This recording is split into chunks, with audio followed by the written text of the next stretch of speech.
The settings for leave categories can be accessed and updated by clicking on the Payroll Settings tab, which can be accessed here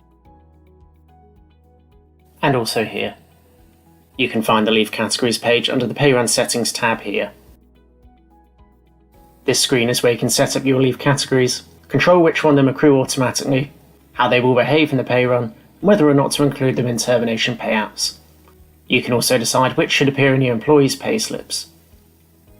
Just a few things you need to note regarding leave categories. Any changes that are made to your business's leave category settings will not be applied to existing employees. The new settings will only apply automatically to any new employees who are added to your payroll after the changes have been made. In this situation, if any existing employees are not assigned to a leave allowance template, you'll need to update their leave category settings individually via their employee file Leave Allowances page. You can change employee leave settings in bulk by using a leave allowance template. If you choose to use a leave allowance template, all you need to do is click Save in the relevant template and it will automatically update any employee that is linked to that template.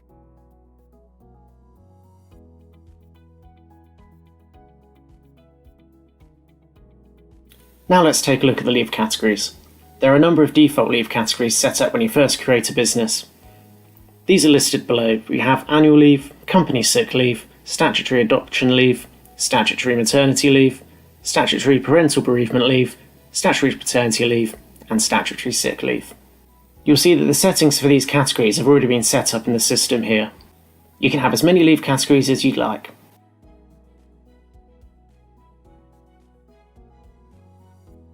To add another leave category, simply click on the Add button at the top right of the screen here. You'll then need to fill in the following details. The name. This is a required field. The external ID. This is only required if you're using an external system to capture leave requests or timesheet entries, hence the need to map the code used from both systems. Please note if an external ID is used that has been used before, you won't be able to save it if the unique external ID setting is switched on. This setting is located in Payroll Settings, Advanced Settings page. The leave category type.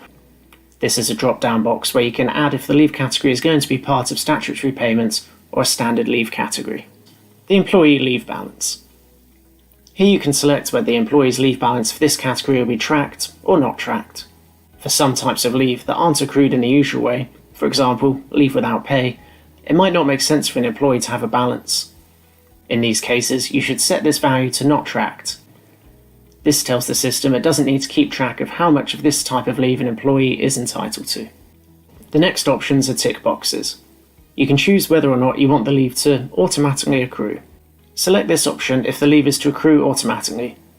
You'll then be required to choose whether the leave will accrue on an ongoing basis or based on a defined leave year. The leave year can be set as the employee's start date or another specific date. You can set this date on the employee's leave allowance page. You have the option here to exclude from termination payout. You would select this option if you do not want any of the unused leave balances for this leave category to automatically be paid out upon termination. Apply negative balances on termination. You will only be given this option if you do not tick the exclude from pay run box.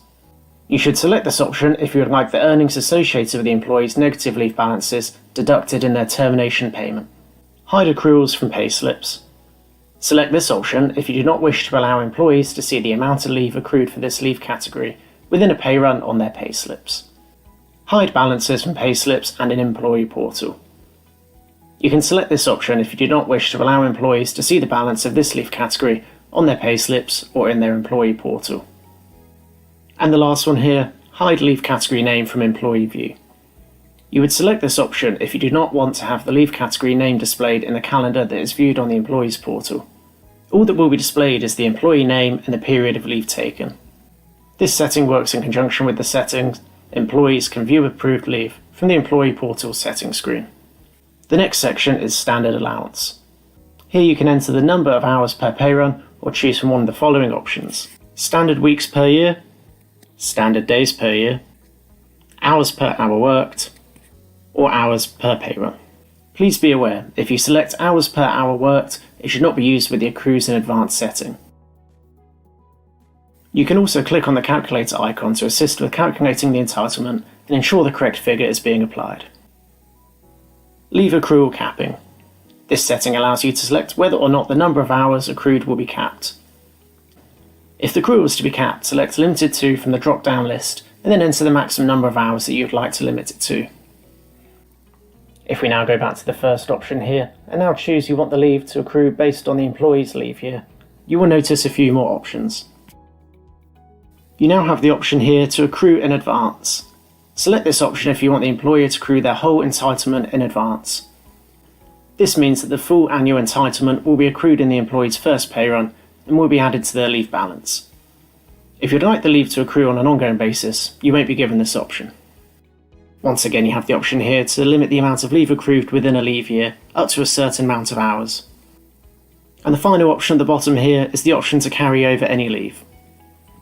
Once the leave year ends and a new one begins, you have the option to carry over the entire leave balance into the new leave year, or you can decide to carry over a maximum amount of hours. If we now untick the automatically accrues box here, you'll notice this option now allows you to choose the unit type. You can select from weeks, days, or hours. The display is relevant for when an employee applies for leave. When a leave category is displayed in either days or weeks, the leave will then be converted into hours in the pay run, and a conversion formula will be made available to see how the conversion was calculated. The payment setup section at the bottom of the page here determines whether the employee is paid for the leave taken and the pay category that is assigned when the leave is taken. By selecting Basic, it means that when an employee does not use timesheets, the employee's leave balance will be reduced and the earnings are not impacted. However, if an employee is using timesheets to submit time worked, an earnings line will be created within the pay run and the leave balance will be reduced. To check or assign the employee's timesheet settings, go to the employee's pay run default page. Don't pay for the leave taken. When an employee does not use timesheets, an earnings line with negative hours will be added within the pay run to reduce the earnings for the employee. When an employee is using timesheets to submit all time worked, no earnings lines will be created. Report the earnings for the leave taken against another pay category. When wanting to report payments for leave taken in a separate pay category for reporting or journaling purposes, select this option. The earnings related to the leave taken will be assigned against the specified pay category instead of the employee's primary pay category. When this is selected, you'll be given the option to use the pay rate of the employee's primary pay category for transferred earnings lines. If you do not want to use the primary pay category, you can click on the drop-down box here to choose which pay category you like. Please note that by ticking this box, the system assumes you will still want the employee to be paid their usual rate of pay. The final option here is Custom. This option isn't commonly used, but it allows the user to deduct hours from arbitrary pay category and transfer them to another arbitrary pay category when the leave is taken. You can see the drop-down boxes here. You can choose from the pay categories within the system. When you're happy with your settings, you simply click Save, and that's your leave category setup. And that's it, the leave categories page. We hope you found this useful.